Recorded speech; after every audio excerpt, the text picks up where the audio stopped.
হাসিনার শ্রেষ্ঠ আবিষ্কার, যিনি ওনার কথা আপনারা শুনেছেন, ওনার সম্পর্কে একটি ভিডিও আপনারা দেখেছেন। উনি যেভাবে মানবতার কল্যাণে বিগত করোনাকালীন সময়ে থেকে শুরু করে আজ পর্যন্ত মাননীয় প্রধানমন্ত্রী শেখ হাসিনা বার্ন ইউনিটের মধ্য দিয়ে উনি সারা বাংলাদেশে যে অভূতপূর্ব একটি নতুন সূর্যোদয়ের দ্বার উন্মোচন করেছেন। ডক্টর সামন্তরান সেন আমাদের সিলেটের কৃতি সন্তান। ওনাকে আমরা সিলেট সিটি কর্পোরেশনের সম্মানিত কাউন্সিলর ভাই বোনেরা, আমাদের সমস্ত কর্মকর্তাদের পক্ষ থেকে, সিলেটবাসীর পক্ষ থেকে আজকে আমরা এই নাগরিক সম্বর্ধনার আয়োজন করেছি। আমি আপনাদের সবার কাছে কৃতজ্ঞ।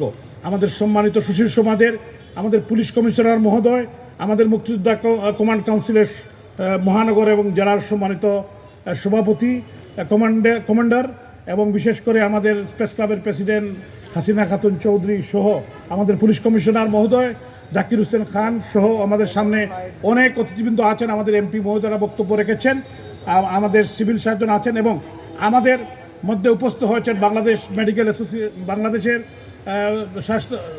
স্বাস্থ্য মন্ত্রণালয়ের সম্মানিত ডিজি জনাব ডক্টর খুরশিদ আলম সাহেব।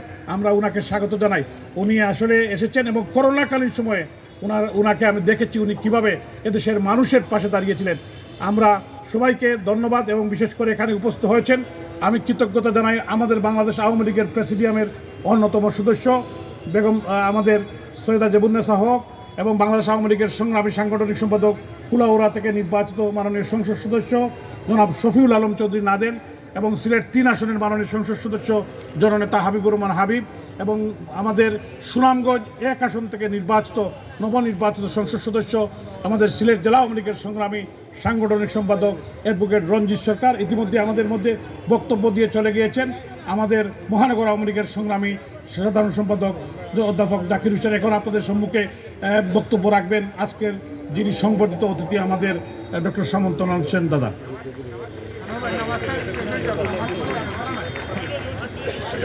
ধন্যবাদ। আমার মনে হয় না খুব একটা কথা বলার সুযোগ আছে, কারণ অলরেডি আজান পড়ে গেছে। আমি প্রথমেই ধন্যবাদ জানাই সিটি কর্পোরেশনের মাননীয় মেয়র মহোদয়কে আমাকে আজকে এই সম্বর্ধনা দেওয়ার জন্য। উপস্থিত সুধীবৃন্দ, অ্যাকচুয়ালি আমি তো সম্বর্ধনা পাওয়ার জন্য সিলেট আসিনি, আমার বাড়িতে আমি আসছি, সুতরাং আমি এখানে সম্বর্ধনার জন্য আসি নাই। আর এখানে আমাকে ধন্যবাদ দেওয়ারও কিছু না, আমার বাড়ি সিলেট, সুতরাং আমি মায়ের টানেই বলেন, আমার মায়ের টানেই আমি এখানে আসছি। এবং আমি কোনোদিন মন্ত্রী হব এটা কিন্তু আমি কোনোদিন স্বপ্নেও ভাবি নাই। আমি যখন হঠাৎ করে টেলিফোন পাইলাম যে আমি মন্ত্রী হব, আমি খুবই আশ্চর্য হয়ে গেছিলাম। যাই হোক, মাননীয় প্রধানমন্ত্রী 17 কোটি মানুষের মধ্যে আমার উপর ভরসা রেখে আমাকে মন্ত্রী বানিয়েছেন, সেই জন্য আমি মাননীয় প্রধানমন্ত্রীর কাছে কৃতজ্ঞ। আমি জাতির জনকের হাত ধরে আমার কাজ শুরু করেছিলাম। আমি এখন মাননীয় প্রধানমন্ত্রীর হাতে আমি মন্ত্রিত্ব পেয়ে আমি একটাই শপথ নিয়েছি যে আমি প্রান্তিক জনগোষ্ঠীর মাঝে আমার চিকিৎসা সেবাটাকে উন্নত করব। সেই লক্ষ্যে কিন্তু আজকে আমি 2টা উপজেলায় গিয়েছিলাম এবং সেখানে একটাতে আমি খুব একটা অব্যবস্থাপনা দেখেছি, আরেকটা হচ্ছে বিশ্বনাথ। সেখানে একটা ভালো ব্যবস্থা আছে কিন্তু জনবল দরকার।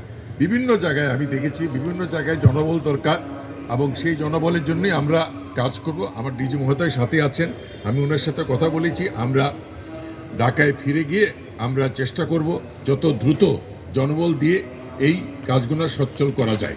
আমি কিন্তু বানিয়াচঙ্গে আমার কাজ শুরু করেছিলাম, তখন কিন্তু বানিয়াচঙ্গে 72 সনে, তখন কিন্তু রাস্তাঘাটও ছিল না, ইলেকট্রিসিটিও ছিল না, মোবাইলও ছিল না। সুতরাং আমি একদম গ্রাম থেকে উঠে আসছি এখানে, সুতরাং আমি জানি বাংলাদেশের স্বাস্থ্য ব্যবস্থা কোথায় কি করতে হবে। আপনারা দোয়া করবেন, আশীর্বাদ করবেন, আপনারা আমার সাথে থাকবেন, আমি পারবো স্বাস্থ্য ব্যবস্থাকে একটা ভালো ফল নিয়ে আসতে। এই বক্তব্য রেখেই আমি আমার বক্তব্য শেষ করছি। জয় বাংলা, জয় বঙ্গবন্ধু।